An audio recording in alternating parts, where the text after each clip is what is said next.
Hello student, आप सभी का स्वागत है मोबाइल पाठशाला के यूट्यूब चैनल पे।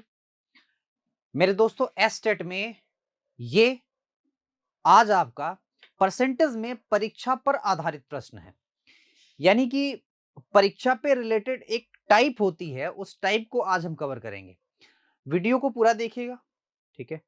चैनल को सब्सक्राइब करिए, वीडियो को लाइक करिए, शेयर करिए, कमेंट करिए। ये आपकी जिम्मेदारी है, पढ़ाना हमारी जिम्मेदारी है। मेरे पीछे एक सवाल है, बहुत ही खूबसूरत सा सवाल है। इसको ज़रा एक बार देखिए, फिर इसके बाद खुद करने का प्रयास करिए। सबसे पहले वीडियो को थोड़ा-सा पॉज़ करिए, फिर इसके बाद खुद करने का प्रयास करिए कि हाँ, मैं इस सवाल को कर सकता हूँ कि नहीं, ठीक है? और जितने लोग फेसबुक से लाइव देखें, वो भी जुड़ें चैनल के साथ, ठीक है? आप यूट्यूब एप्लीकेशन अपने फ़ोन का ओपन करिए, फिर इसके बाद मोबाइल पाठशाला टाइप करिए। मोबाइल पाठशाला टाइप करने के बाद मेरे दोस्तों, आप सीधे हम तक पहुँच सकते हैं, ठीक है? तो मेरे दोस्तों, सवाल पढ़िए। सवाल बड़ा ही खूबसूरत सा है, बड़ा ही प्यारा है। कह रहा है, एक परीक्षा में 35% विद्यार्थी एक विषय में तथा 42% दूसरे विषय में फेल होते हैं। ये फेल होने का परसेंटेज आपको दे दिया गया है। यानी कि और कह रहा है कि 15% दोनों विषयों में फेल हो रहे हैं। यानी कि ये वेन डायग्राम का सवाल है, सीधे सीधे। दो गोला बनाओ, ठीक है। ये फर्स्ट सब्जेक्ट है और ये सेकंड सब्जेक्ट है। कह रहा है कि दोनों में 15% फेल होते हैं। सर जी, दोनों में हमने 15% डाल लिए। चलिए, कह रहा है कि एक परीक्षा में 35% विद्यार्थी फेल हो गए।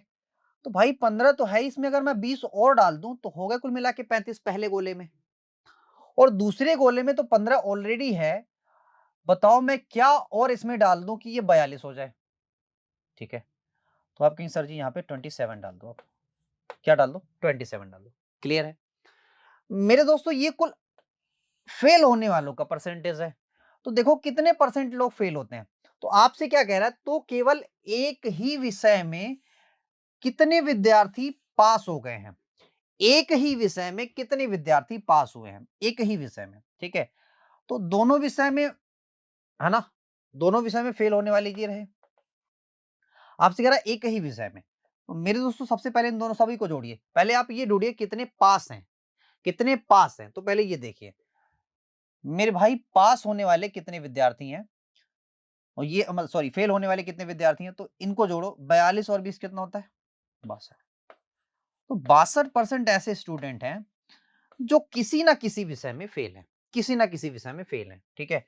अच्छा, दोनों विषयों में फेल की बात क्या है? तो दोनों विषयों में फेल 15% है। दोनों विषयों में 15% लोग फेल हैं, ठीक। सिंगल विषय में फेल होने वाले बच्चों की संख्या कितनी है?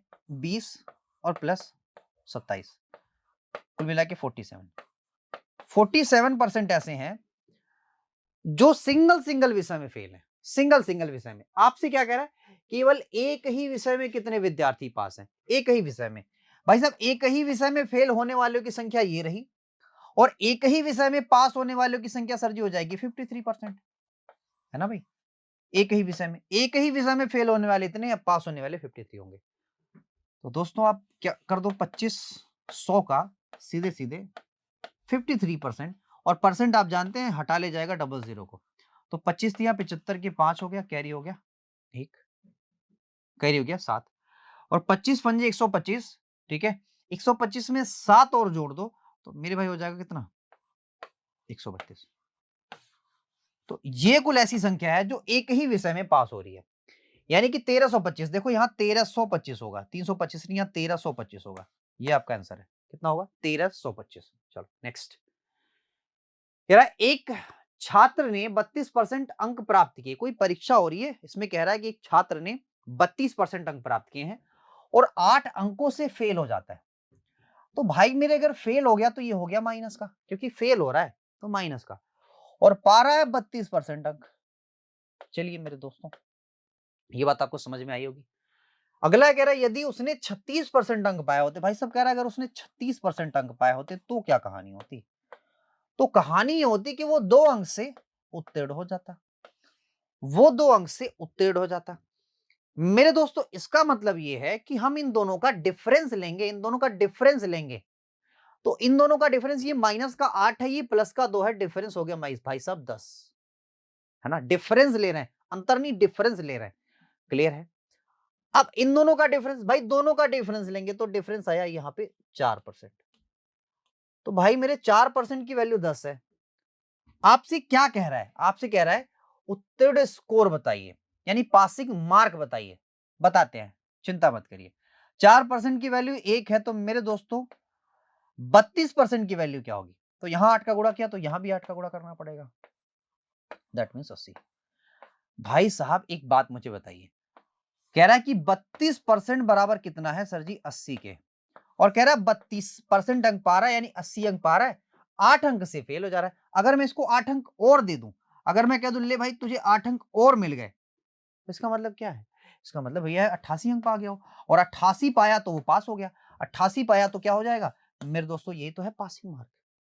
चलो नेक्स्ट, अगला सवाल।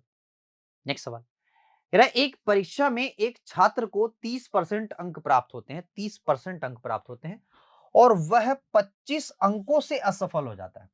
क्लियर है? वही कहानी है, सेम सवाल है। 30% अंक मिला उसको और -25 अंकों से फेल हुआ। फेल हुआ तो माइनस, फेल हुआ तो माइनस। कह रहा उसी परीक्षा में दूसरे छात्र को 40% अंक प्राप्त हुए। अच्छा जी। और आपसे कह रहा है कि भैया 25 अंकों से वो क्या हो गया? पास हो गया। पास हुआ तो प्लस। अब मैंने आपसे कहा है कि इन दोनों का डिफरेंस, तो भैया डिफरेंस आएगा 50, और इन दोनों का डिफरेंस सर जी आएगा 10। तो 10% की वैल्यू कितनी है 50 की? तो 100% की वैल्यू कितनी हो जाएगी भाई साहब? 100% की वैल्यू हो जाएगी 500 के। क्या हो जाएगी? 500 के हो जाएगी। क्लियर है? होना भी चाहिए, है ना। अब आपसे कह रहा तो परीक्षा में अधिकतम उत्तीर्णांक क्या है? ये तो टोटल मार्क है, उत्तीर्णांक पूछो क्या है। तो मेरे भाई देखो जरा गौर से, अगर मैं एक काम करूं 10% की वैल्यू अगर ये होती तो 40% की वैल्यू क्या होती? भाई साहब 40% की वैल्यू क्या होती? तो 40% आप ये बात जानते हैं, 4 का इधर गुणा तो 4 का मैं इधर भी कर दूंगा, दैट इज 200। 5 का 20, दैट इज 200। तो दैट इज 200। तो ये आपका क्या है? ये आपका है मेरे दोस्तों जो आपका 40% है। अब कह रहा है कि इसमें अगर मैं 25 घटा दूं, भाई इस 40% में, इस 40% में पासिंग मार्क तो है, साथ साथ पासिंग मार्क से कुछ ज्यादा भी है। ठीक है, तो मेरे दोस्तों यहां पे देखो अधिकतम उत्तीर्णांक नहीं, यहां पे जो ऑप्शन के हिसाब से जो आंसर होगा वो तो 500, ये अधिकतम उत्तीर्णांक नहीं है, ये अधिकतम पासिंग मार्क है। सॉरी, अधिकतम जो है मार्क है, अधिकतम मार्क। लेकिन पासिंग मार्क की बात करेगा तो 175, पासिंग मार्क की बात करेगा तो 175, अदरवाइज 500 है। ठीक, नेक्स्ट, अगला सवाल कह रहा है कि उत्तीर्ण होने हेतु आवश्यक अंक 40% है। मतलब 40% कोई बच्चा पा जाए एग्जाम में तो वो पास हो जाएगा। ठीक है, आगे सवाल कह रहा है किसी छात्र को 250 अंक मिलते हैं, किसी छात्र को 250 अंक मिले, यानी कि 250 एक बच्चे को मिल गए, परंतु 38 अंकों से फेल हो गया। तो भाई मेरे अगर इसको मैं 38 अंक दे दूं तो ये तो पास हो जाएगा। और सवाल कह रहा है कि भैया पासिंग मार्क है 40%। लो भैया पासिंग मार्क है 40%। उम्मीद है इतनी बात तो समझ में आई होगी। ये हो जाएगा 8, 5 3 8, 288। क्लियर है आप सभी को? चलिए बहुत बढ़िया। अब कह रहा है अधिकतम अंक बताइए, यानी कि टोटल मार्क बताने हैं। तो टोटल मार्क तो 100% होगा। देखो जी 40% को हम कहते हैं कितना सर जी? 2/5, यानी कि 2 की वैल्यू इतनी है, 2 की वैल्यू इतनी है, तो 1 की वैल्यू कितनी होगी सर जी? 1 की वैल्यू हो जाएगी 144। तो 5 की वैल्यू कितनी होगी सर जी? 5 की वैल्यू गुणा 5 कर दो, और क्या। तो 12 पंजे 60, 12 छक्के 72, 720, 720, 720। अधिकतम अंक कितने हैं? 720। अरे भाई मैंने कहा था ना ये इसको लिख सकते हैं 2/5। तो नीचे वाला है ओरिजिनल नंबर, यानी कि ये है ओरिजिनल नंबर, अधिकतम अंक, और इतने पाए हैं, यानी कि जितना पाया है वो ये रहा, जितना पासिंग मार्क है वो ये रहा। ठीक है, अगला सवाल देखिए क्या है, मजेदार सवाल है। ठीक, कह रहा है कि दो छात्र हैं, दो छात्र हैं, एक परीक्षा में बैठे हैं। भाई सब एक परीक्षा में दो छात्र बैठ रहे हैं, एस ने दूसरे की तुलना में 9 अंक अधिक प्राप्त किया, दूसरे की तुलना में 9 अंक अधिक प्राप्त किया एस ने, और उसके अंक उन दोनों के अंक के योग का 56% है। कह रहा उन दोनों ने कितने अंक प्राप्त किए, उन दोनों ने कितने कितने अंक प्राप्त किए।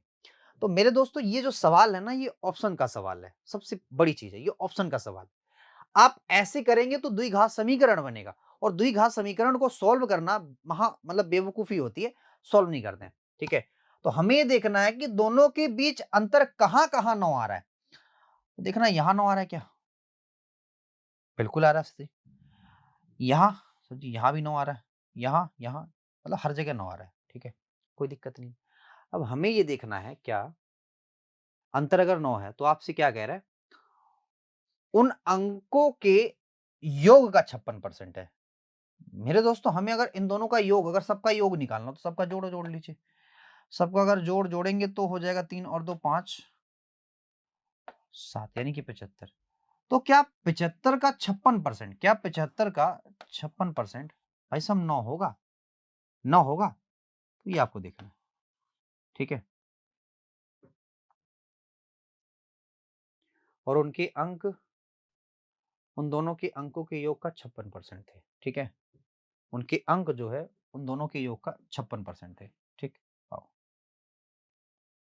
तो अगर 56% किया तो देखो 25 दिया 75, 25 चौका 100, 4 से काटा तो 4 एक कम 4 हुआ, 4 चौके 16, 14 तिया 42, 56%। ठीक है, समझे बात? तो वो रहा 56% यानी कि 42। तो बिल्कुल देखो है एकदम करेक्ट है, इसमें कोई दिक्कत नहीं। ऑप्शन ये चीजें हो जाएंगी। नेक्स्ट, एक विद्यालय से 2 साल में क्रमशः 100 और 75 छात्र एक परीक्षा में शामिल होते हैं। उनमें से क्रमशः 75 और 60% छात्र सफल होते हैं। अच्छा जी, तो कह रहा है सफलता का औसत क्या होगा? मेरे दोस्तों हमें कुछ नहीं करना, हमें एलिगेशन लगा देना है। कह रहा है 75 छात्र एक में सफल होते हैं, ठीक है जी, और 60 छात्र दूसरे में सफल होते हैं। ठीक, तो इन छात्रों का अनुपात क्या है? तो 25 चौका 100 और 25 तिया 75, ये रहा अनुपात। आपको दोनों का औसत चाहिए, यानी कि ये वाला नंबर चाहिए, यही होता है औसत। तो हमें क्या करना होगा सर जी, हमें इन दोनों का सबसे पहले अंतर लेना होगा। ठीक है, अगर हमने अंतर लिया तो दैट इज, अंतर जो होगा वो होगा 15 के। अब मेरे दोस्तों इसी 15 को ना 4:3 के अनुपात में बांट लीजिए, 4:3 के अनुपात में बांट लीजिए। तो मेरे दोस्तों जो अनुपात बटेगा वो 4 3 7 होगा। ठीक है, तो 15/7। ठीक है, 15/7 ही तो होगा, बिल्कुल होगा। अब आइए मेरे दोस्तों, अगर मैं 4 की वैल्यू निकालना चाहता हूं तो क्या होगा? तो 7 दूना 14 यानी कि 1 सही 1/7 होता। 4 का निकालना है तो 4 सही 4/7 होगा, है ना? और 3 की वैल्यू क्या होगी सर जी? 3 की वैल्यू 3 सही 3/3 होगी, 3/7 होगी, 3 सही 3/7, ये होगी इसकी वैल्यू। याद रखना ये वाला जो नंबर होगा इस वाले नंबर से छोटा और इस वाले नंबर से बड़ा। क्लियर है? किससे? इस बड़े वाले से छोटा, छोटे वाले से बड़ा, यानी ये बीच का नंबर होता है, इन दोनों के बीच का नंबर होता है, और औसत भी मैंने बताया कि इन दोनों के बीच का ही नंबर होता है। ठीक है, तो आओ हम क्या करें भाई साहब, हमें या तो इन दोनों को जोड़ लें या इन दोनों को घटा लें। समझ गए? तो अगर जोड़ेंगे तो आएगा देखो कितना, 64:4/7%। तो जो औसत आया ना वो आया 64 सही 4/7%, और महा इजी सवाल था ये। ठीक है, चल नेक्स्ट। कह रहा एक छात्र को विज्ञापन विज्ञापन विज्ञापन अच्छा विज्ञान में, सॉरी, विज्ञान में 300 से 32% अंक प्राप्त होते हैं, मतलब 300 में से 32% अंक प्राप्त होते हैं। और कह रहा है कि भाषा के विषय में 200 में से कितने अंक प्राप्त होना चाहिए कि कुल प्रतिशत मेरे दोस्तों 46। ये भी एलिगेशन, ये भी एलिगेशन। कह रहा है 32% उसको विज्ञान में प्राप्त हुए, लेकिन 32% किस में से प्राप्त किए सर जी? 300 में से। तो 300 को जब मैं अगर यहां पे 300 और 200 का जब मैं रेशियो निकालूंगा तो 0 0 तो कट जाएगा, बचेगा 3 और 2। कह रहा भाई साहब भाषा में उसको कितने परसेंट अंक प्राप्त करने चाहिए कि टोटल में उसको 46 मिल जाए? है ना? समझ गए बात कि नहीं समझे? बिल्कुल। तो मेरे दोस्तों यहाँ से आप अगर एलिगेशन लेंगे तो आप ये बात अच्छी तरह से जानते हैं कि इन दोनों का डिफरेंस इसको रिप्रेजेंट करेगा और इन दोनों का सॉरी, इन दोनों का डिफरेंस इसको रिप्रेजेंट करेगा। तो हमें सिर्फ इन्हीं दोनों का डिफरेंस पता है ना, तो इन दोनों का डिफरेंस क्या होगा सर जी? 14। यानी कि 2 यूनिट की वैल्यू सर जी आ जाती है 14, तो 1 यूनिट की वैल्यू 7, तो 3 यूनिट की वैल्यू सर जी 21। अरे 3 यूनिट की वैल्यू कितनी होगी? 21। अब मेरे दोस्तों ये वाला नंबर इस वाले से छोटा है, इसका मतलब ये वाला जो नंबर होगा ना इस वाले से बड़ा होगा। तो बड़ा होगा तो क्या करें? इन दोनों को जोड़ लें। तो जोड़ेंगे तो आप देखो 7 हो जाएगा, यानी कि मेरे दोस्तों 67, 67%। यानी इसको कितने परसेंट मिलेंगे? सर जी 67%, 67%। ओके, चलो नेक्स्ट। अगला सवाल ये कह रहा है, देखो ऐसे सवाल ही आएंगे आपके एग्जाम में, इस तरह के भी एग्जाम में सवाल आएंगे, लेकिन आपको अपने अंदर वो सोच विकसित करनी पड़ेगी। कब होगी विकसित? मेरे दोस्तों जब बार बार प्रैक्टिस करेंगे तो ही होगी, ठीक? अदरवाइज थोड़ा सा मुश्किल है। प्रैक्टिस ही मैथ्स का नाम, मैथ्स का दूसरा नाम ही प्रैक्टिस है। प्रैक्टिस छोड़ा, इसने आपको छोड़ दिया, यतीम कर देगा बिल्कुल आपको, ठीक है? मतलब बिल्कुल नहीं आएगा। अगला सवाल कह रहा है, एक परीक्षा में 93% छात्र सफल होते हैं तथा 259 छात्र असफल होते हैं। भाई 93% सफल, इसका मतलब 7% असफल, है ना? और कह रहा है यही 259 के बराबर है। ये तो है। आपसे कह रहा तो परीक्षा में छात्रों की कुल संख्या, भाई छात्रों की कुल संख्या तो 100% होगी। पहले 1% की वैल्यू देखो, तो 7 तिया 21, 7 सत्या 49, 1% की वैल्यू ये आ गई। भाई साहब 100% की वैल्यू क्या होगी फिर? सर जी 100% की वैल्यू हो जाएगी 37, 100, 37, 100, 37, 100। ओके, चलो नेक्स्ट। नेक्स्ट सवाल है, फटाफट देखिए। आपसे कह रहा है एक विद्यालय में एक वर्ष 10% छात्र बढ़ जाते हैं, यानी एक साल में 10% छात्र बढ़ते हैं। तो 10% की फ्रैक्शन बना लो भैया, 10% की फ्रैक्शन 1/10 होती है, यानी कि 10 से मेरे भाई 11 हो गए, यानी कि एक साल बढ़ जाते हैं, अगले साल भाई घट जाते हैं, यानी कि 10 से क्या होते हैं? 9 हो जाते हैं। समझ में आई बात?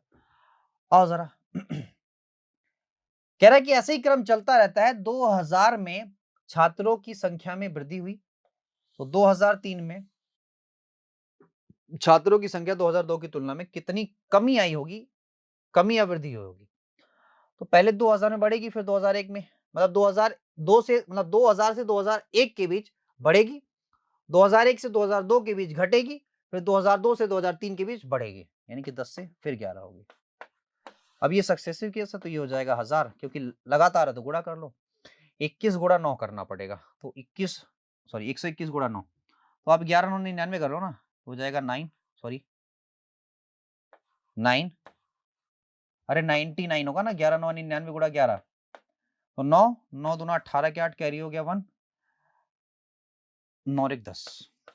मेरी बात समझे कि नहीं समझे? तो बताओ कितना ये बढ़ रहा है घट रहा है? ईमानदारी से बताओ, तो बढ़ ही तो रहा है। सर जी 89 बढ़ रहा है। किस पे बढ़ रहा है भाई? 1000 पे बढ़ रहा है, 1000 पे 89। तो परसेंटेज निकालना तो गुड़ा 100 कर दो, तो डबल जीरो चला गया, लेकिन यहाँ पे पॉइंट ले दिया गया, यानी 8.9 की वृद्धि होगी, कमी नहीं होगी, वृद्धि। वृद्धि कहाँ भाई? ये है, ये रही वृद्धि, 8.9 की क्या हो रही है? वृद्धि हो रही है। नेक्स्ट। तो ऐसे सवाल आते हैं, ऐसे सक्सेसिव केस भी इसमें आ जाते हैं कभी कभी। अगला सवाल कह रहा है, एक विद्यालय में वार्षिक परीक्षा हुई जिसमें से 75% पास हुए और 525 फेल हो गए, यानी 75% पास हो गए और 25% फेल हो गए। बात तो वही है। और 25% की फ्रैक्शन मेरे दोस्तों होती है कितनी? 1/4। इसका मतलब क्या है? इसका मतलब ये कि टोटल छात्र अगर 4 थे तो एक फेल हो गए, और एक फेल होने का मतलब क्या है सर जी? 525 के। आपसे कह रहा है टोटल छात्र कितने कितने होंगे, तो भैया टोटल छात्र तो ये रहे, एक यूनिट की वैल्यू इतनी है, तो टोटल छात्र की वैल्यू 4 गुणा 525, बस गुणा कर लो। 5 चौका 20, 2 5 दूना सॉरी 4 दूना 8 हुआ, 8 2 10 के 0, 4 25 20, 20 और 1 21। समझ गया ना बात? 2100। चल नेक्स्ट। अगला सवाल देखिए क्या है। अगला सवाल कह रहा है, एक विद्यार्थी बोर्ड के एग्जाम में 180 अंक प्राप्त करता है, 180 अंक प्राप्त करता है, 20 अंकों से फेल हो जाता है। भाई साहब अगर मैं इसको 20 अंक और दे दूं, ईमानदारी से बताना, 20 अंक और दे दूं तो ये हो जाएगा पास, और इसके पास टोटल हो जाएंगे 200 अंक। सवाल आपसे क्या कह रहा है आगे, कह रहा है भैया यदि परीक्षा को पास करने के लिए 40% अंक चाहिए। अब 40% की फ्रैक्शन सर जी होती है 2/5। हमें आसानी से ये पता है कि ये है मेरा टोटल मार्क और इतने ही नंबर आपको चाहिए पास होने के लिए। सवाल कह रहा है इतने नहीं भैया चाहिए, 200 चाहिए। 200 जब पाएंगे तब पास होंगे। तो भैया हमें पता है ये यूनिट है, ये टोटल मार्क है, तो यूनिट और मार्क के बराबर हो गए। 1 यूनिट की वैल्यू मेरे दोस्तों हो जाएगी 100 के बराबर, तो 5 यूनिट की वैल्यू मेरे दोस्तों हो जाएगी 500 के बराबर। और 5 यूनिट बराबर क्या है भाई साहब, टोटल मार्क है। तो वही तो आपसे कह रहा है टोटल मार्क कितने होंगे, तो टोटल मार्क कितने हैं 500। ठीक है, आ जाइए अगला सवाल, विदाउट ऑप्शन। विदाउट ऑप्शन सवाल गजब सवाल होता है। ठीक है, आइए जरा इस पे देखिए, इसको आप बताइए हम कैसे कर सकते हैं, इस सवाल को हम कैसे कर सकते हैं, मतलब क्या तरीका अपनाएं कि ये सवाल हो जाए। ठीक है, तो आपको याद होगा अभी थोड़ी देर पहले मैंने ऐसे सवालों को एलिगेशन से सॉल्व किया है, और ऐसे सवाल एलिगेशन से बड़े आसानी से सॉल्व हो जाते हैं। ठीक है, तो परसेंटेज एक्चुअली अधूरा है विदाउट एलिगेशन। एलिगेशन होगा तो परसेंटेज पूरा है। ठीक है, वो बिल्कुल करण अर्जुन वाली जोड़ी है। ठीक है, आ जाओ। कह रहा है एक परीक्षा में 300 लड़कियां और 1100 लड़के हैं। अच्छा जी, भाई 311 लड़के हैं, सॉरी पहले 300 लड़कियां लिख दो और 1100 लड़के, तो इनका अनुपात हो गया 3 और 11 का, है ना। कह रहा है कि लड़कियों, जिसमें से लड़कियां 40% तथा लड़के 50% पास होते हैं। ठीक है, तो लड़कियां 40% और कह रहा है कि तब फेल होने वाले छात्रों की संख्या कितनी है। कोई दिक्कत नहीं, हमें यह बताना है कि एवरेज कुल मिला के कितने स्टूडेंट पास हुए। तो यहाँ 40 पास हुए थे, यहाँ 50 पास हुए थे, तो एवरेज कितना पास हुआ। तो मेरे दोस्तों अगर ये वाली निकालनी है तो इन दोनों का आपको क्या लेना पड़ेगा, अंतर लेना पड़ेगा, और अंतर लेंगे मेरे भाई तो अंतर होगा 10 का। अब इस 10 को क्या करिए, इन्हीं दोनों में बांट दीजिए, इन्हीं दोनों में बांट दीजिए। ठीक, इन्हीं दोनों में बांट दीजिए। तो मेरे दोस्तों जो अंतर बटेगा, ठीक, हाँ ठीक है, 10 को बांटेंगे हम 14 के रेशियो से, एक रेशियो की वैल्यू हो जाएगी 5/7 की। तो 3 की वैल्यू कितनी होगी, 5 3 15, यानी कि 2 सही 1/7। मेरे दोस्तों हमें पता है कि ये वाला जो नंबर होगा इससे छोटा होगा, इससे बड़ा होगा, यही तो पता ना। तो हमें इसमें से सीधे घटा लेना है, यानी कि 50 माइनस 2 सही 1/7, यही तो करना है। तो यहाँ पे एक बढ़ा तो हो जाएगा 47, 6/7। भाई ये है जो पास हो रहा है बच्चे उनका, जो टोटल दोनों में एवरेज पास हुए इतना है। अब सवाल ये है मेरे दोस्तों, कह रहा है कि पास नहीं फेल बताओ, तो टोटल तो रहे होंगे 100% स्टूडेंट, पास हुए इतने, तो फेल कितने होंगे सर जी। फेल आप 100 से घटा लो, यहाँ 48 कर दो, 48 को आप जब सोल्व करोगे तो हो जाएगा 52 1 1/7। तो भैया कुल मिला के 52 सही 1/7% स्टूडेंट फेल हुए। ओके, चल नेक्स्ट अगला सवाल।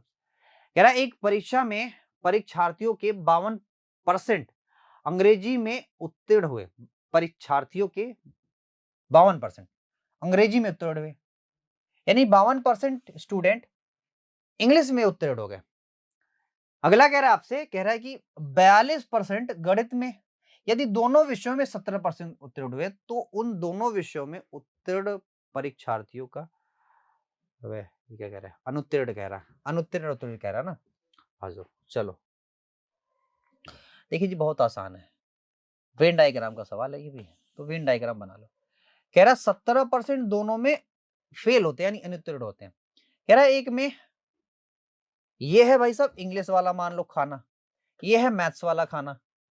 ठीक है, तो आपसे क्या कह रहा है, आपसे कह रहा है कि 52% इंग्लिश वाले में होने चाहिए, तो 17 तो ऑलरेडी हमने लिख रखा है ना, और क्या चाहिए। तो भाई साहब 17 उसमें से घटा दो, 17 घटाया तो होगा 45, 45 का मतलब 35। ईमानदारी से बताओ यही होगा ना, बिल्कुल होगा। अब वहां पे 42 है तो यहाँ हो जाएगा 25%। ये टोटल कौन है भाई, ये टोटल वही है जो परीक्षा में फेल हो जाते हैं, है ना। तो टोटल बताओ कितने हो गए, तो भैया 52 में 25 जोड़ दो तो 7 हो गया, 77। भाई साहब 77% क्या हो जाते हैं, फेल हो जाते हैं। तो टोटल तो 100% स्टूडेंट है, 77 फेल हो गए तो भी तो 23% पास कर गए, 23% पास। तो भाई साहब पास होने वालों की संख्या कितनी है सर जी, 77%।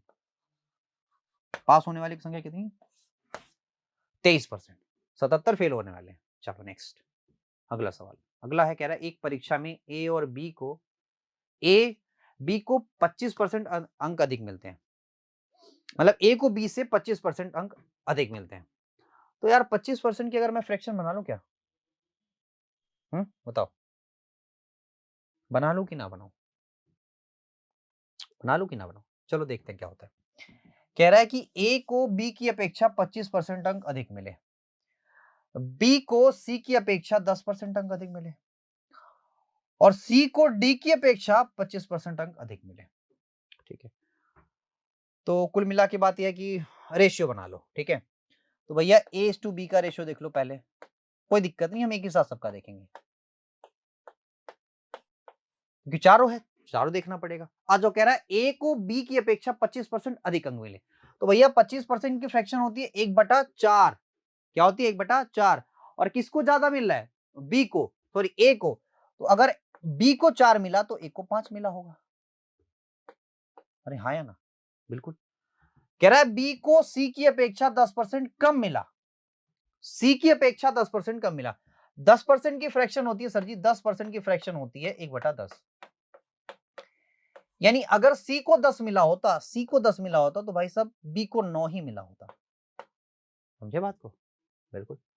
अब आइए, यहां भी देखो कह रहा है कि भैया सी को डी की अपेक्षा 25% अधिक मिले, तो इसका मतलब यह है कि अगर डी को 4 मिला तो भैया सी को 5 मिला। अब सारी कहानी आपको साफ साफ दिख रही होगी। रेशियो आपको निकालना है तो बगल वाले की जगह बगल वाले को बैठाते जाओ, बगल वाले की जगह बगल वाले को बैठाते जाओ और सबका गुणा कर दो। तो इधर गुणा करोगे तो 4 चौक के 16, 160। इधर गुणा करोगे तो 5 चौक का 20 यानी कि 200। यह भी रेशियो ही है। इधर गुणा करोगे तो भैया 5 चौक का 20, 180। और इधर गुणा करोगे तो भैया 5 पचे 25, 25 नवा कितना होता है? तो 25 नवा कितना होता है? 225। अब एक चीज बताओ, क्या ये सारे नंबर 5 से कट जाएंगे? सर जी बिल्कुल कट जाएंगे। तो 5 से काट लो, 5 चौक का 20, 5 पचे 25, 45 आ गया। ये भी काटो, तो 5 से काटूंगा तो 5 तिया 15 और 5 छक्का 30। 5 से काटो, 5 चौक का 20 यानी कि 40। 5 से काटो, 5 तिया 15, 5 दूना 10। यानी जो रियल रेशियो आया ए बी सी डी का वो इतना आ गया। क्लियर है भाई? बिल्कुल क्लियर होगा। अब आपसे कह रहा है कि डी को 500 में से 320 मिले। भाई साहब डी को कितने मिले? 32 यूनिट। यानी एक यूनिट की वैल्यू कितनी है सर जी? 10। कितनी है भाई? 10। आपसे कह रहा है कि ए को कितने अंक मिले? भैया ए को कितने मिले? एक यूनिट की वैल्यू 10 है तो 450 की वैल्यू कितनी हो जाएगी? मतलब 45 की कितनी होगी? 450। तो ए को कितने मिलेंगे भाई साहब? ए को मिलेंगे 450 अंक, यानी कि 500 में से टॉप कर गया ये सबसे ऊपर। नेक्स्ट, अगला देखिए अगला सवाल क्या है। अगला सवाल ये कह रहा है कि एक परीक्षा में 40, 50, 60 छात्रों 3 समूह में एक भाग लिया और उसमें उसका उत्तीर्ण प्रतिशत कितना? 100%, 90%, 80%। तदनुसार सभी समूह के कुल छात्रों का उत्तीर्ण प्रतिशत कितना था? आपको औसत निकालना सीधे सीधे। ठीक है, तो ऐसे सवाल कभी कभार पूछ लिए जाते हैं। आप एक काम करिए, आप औसत निकालना चाहते हैं तो कोई एक औसत मान लीजिए, जो मर्जी आपकी करिए, आप औसत मान लीजिए। सर जी मैं 90 औसत मानना चाहता हूँ, मान लो भैया औसत। इन दोनों का, इन सब का रेशियो ले लो। तो ये 4 होगा, ये 5 होगा, ये 6 होगा। ठीक है भाई, 4 लोगों का औसत 100 था, माना मैंने। तो जरा बताओ ये कितना ज्यादा है? तो भाई साहब 10 ज्यादा है। तो 10 ज्यादा है मेरे दोस्तों, तो क्या आप कर लो, 10 ज्यादा है 4 आंकड़े पे तो 40 ज्यादा कर लो। ये बराबर है तो ये तो हो जाएगा 0 के। लेकिन कम भी है, कम कितना है? 10 कम है, कितने आंकड़े पे? 6 आंकड़े पे, यानी कि 60 हो जाएगा। कुल मिला के जो कमी हुई वो हो जाए 20 की। कमी हो गई 20 की, कितने आंकड़े पे? 5 4 9, 9 6 15 आंकड़े पे, है ना भाई? 5 चौक का 20, 5 3 15। तो मेरे दोस्तों जो कमी आई वो आई 3/4, मतलब आई मीन 4/3 की। ये तो आई 4/3 की कमी, है ना? तो 90 अब औसत नहीं है। औसत कितना है? ये औसत है आपका। ठीक है, तो आप जानते हो इसको आप ऐसे भी लिख सकते हो, 1 सही 1/3 लिख सकते हो ना, 1 सही 1/3। तो 88 हो जाएगा क्योंकि यहाँ 2 करेंगे और यहाँ 2/3। ये हो गया आपका रियल। 88/2/3 ये रेशियो यहाँ पे, इस पे लगा दो, परसेंटेज लगा दो। ठीक है, परसेंटेज है ना? हाँ प्रतिशत ही है। चलो नेक्स्ट, अगला कह रहा है कि अधिकतम अंक में से ए ने एक विषय में 72% अंक प्राप्त किए और दूसरे विषय में अधिकतम 700 अंकों में से 80% अंक प्राप्त किए। ठीक है, कह रहा है कि यदि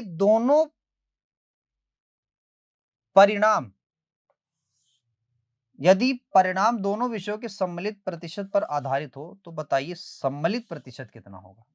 अच्छा जी, यार एक चीज तो हमें पता होना चाहिए कि भाई साहब यहाँ पे अगर अधिकतम अंक दिए हुए हैं तो अधिकतम अंक यहाँ पे देने चाहिए, है ना। यहाँ पे भी अधिकतम, मान लो मेरे दोस्तों अगर यहाँ पे अधिकतम अंक 800 होते हैं, मान लो, ठीक है, या 600 भी हो सकते हैं, ठीक, क्योंकि हमें बिना दोनों अधिकतम अंकों की ये चीज नहीं मिलेगी। तो 72 एक को मिला है, 80 एक को मिला है, ठीक, 72 एक को, 80 एक को, आपको यही वाला चाहिए और आपके पास जो औसत है, मतलब आई मीन जो रेशियो है वो 7 और 8 का है। तो हम क्या करें, इन दोनों को आप अंतर ले लो इन दोनों का। तो सर जी अंतर हो गया कितना, अंतर होगा कितना सर जी, अंतर हो गया 16 का, सॉरी 8 का, सॉरी 8 का अंतर, क्या हो गया 8 का, 8 का क्या हो गया अंतर, 8 का अंतर है। ठीक है, तो 8 7 15 है ना, 8 7 15, यानी कि मेरे दोस्तों देखिए जरा, ठीक है, तो 15 यूनिट जो रिप्रेजेंट कर रही है वो 8 को, तो 1 यूनिट रिप्रेजेंट किसको करेगी, 8/15 को। ठीक है, ये चीज है। तो अगर 8 यूनिट की वैल्यू चाहिए तो 8 8 64 हुआ, 15 चौक के 60 हुआ, ठीक है, 4/15। आपको ये वाली वैल्यू चाहिए, देखो यहाँ पे क्या था मैं नहीं पता था पहली चीज, ठीक है, तो हमने अपने हिसाब से 800 रखा है, तो हो सकता है मे भी ऑप्शन इधर उधर आ जाए। ठीक, तो यहाँ देखो 4 सही 4/15 है। ठीक है, ये चीज आपको ये पता है कि अगर इस वाली वैल्यू से ये नंबर कम आएगा तो इसको घटा दो उठा के। तो 80 में से हम क्या घटाएं भाई सब, 80 में से मैं 4 सही 4/15 अगर घटाऊं तो ये 5 हो जाएगा, ये हो जाएगा 75, है ना, 75। मेरे दोस्तों जो आंसर आएगा आपका वो आएगा देखो सर 75 और इसमें इसको घटा लो, हो जाएगा 11/15, इतना प्रतिशत। ठीक है, ठीक, चलिए नेक्स्ट। कह रहा उत्तीर्ण होने हेतु आवश्यक अंक 40% है, यानी उत्तीर्ण होने के लिए 40% अंक आवश्यक है। कह रहा है किसी छात्र को 250 अंक मिले, किसी छात्र को 250 अंक मिलते हैं परंतु फिर वह 38 अंकों से फेल हो जाता है। ये तो शायद सवाल रिपीट हो गया ना, सवाल रिपीट हो गया, ये तो मैंने बताया ऐसा है 720। ठीक, चलो नेक्स्ट। यदि पास होने के लिए 35% अंकों की आवश्यकता होती है, एक विद्यार्थी को 200 अंक मिले परंतु 24 अंकों से फेल हो गया, तो 24 अंक फेल हो गया तो 24 अंक और दे दो, यानी कि 224 पाया तो पास हो गया। कह रहा है 35% है पासिंग मार्क, तो 35% की वैल्यू ये रही। ठीक है, 7 से कट जाएगा भैया, 7 3 21 7 दूना 14, बिल्कुल कट जाएगा, तो 5% की वैल्यू क्या हो जाएगी सर जी, 7 3 21 7 दूना 14 यानी कि 32। पास होने के लिए मतलब आई मीन अधिकतम अंक क्या सर जी, अधिकतम अंक 100% होते हैं, तो 100% की वैल्यू 20 का गुणा करना पड़ेगा, 20 का उधर गुणा किया तो 16, यानी कि कितना हो जाएगा 160। समझे कि नहीं समझे, 20 कितना कितना 20 का गुणा करना है ना, मैं 5 का गुणा कर रहा हूँ, तो 20 का गुणा करना पड़ेगा, तो मेरे दोस्तों 20 का गुणा करो, क्यों कर रहे हो ऐसा, यानी कि 32 गुणा 20 तो 0 हुआ, यानी कि 800 640 640, ये सी है, 0 नहीं है सी है। ठीक, 640। नेक्स्ट, उत्तीर्ण होने हेतु आवश्यक अंक 40 है, किसी छात्र को 250 अंक मिले परंतु 38 अंकों से फेल हो गया, तो 38 अंकों से अगर फेल हुआ तो 38 अंक इसको और दे दो, तो कह रहा है 2/5, क्योंकि 40% की वैल्यू ही 2/5 होती है, 5 है आपका टोटल मार्क और 2 ही अंक कह रहा है उसको मिल रहा है, इसका मतलब ये कि 288 मिल रहे हैं, ये भी शायद सेम है ना, 144, तो 5 यूनिट की वैल्यू बताना, तो 720। चलो नेक्स्ट अगला। कह रहा है कि 300 अंकों की एक परीक्षा में एक छात्र को 75 अंक मिले, एक छात्र को 75 अंक मिलते हैं, अगर उसने 6 अंक पाए होते, अगर 6 अंक और पा जाता, कह रहा वो उत्तीर्ण होने योग्य हो गया होता, तो भैया 6 अंक अगर इसको और दे दो तो इसके अंक हो जाएंगे 81, यानी 300 में से कितना पा गया सर जी, 300 में से 81 पा गया। कह रहा है कि बताओ ये कितना प्रतिशत है अपने आप का, तो 300 से 300 गया, ये कट गया तो 27%, यानी कि 27% पे ही क्या है, पासिंग मार्क है। ठीक, 27% पे क्या है, पासिंग मार्क है। ठीक, तो देखा आपने भाई, परीक्षा से रिलेटेड जितने भी प्रश्न थे वो आप कर चुके हैं, यानी कि परीक्षा से संबंधित जो टाइप थी आपकी, यहां पूरी तरह से खत्म हो जाती है। मिलते हैं अगले वीडियो में, आज के लिए इतना ही। Thank you very much.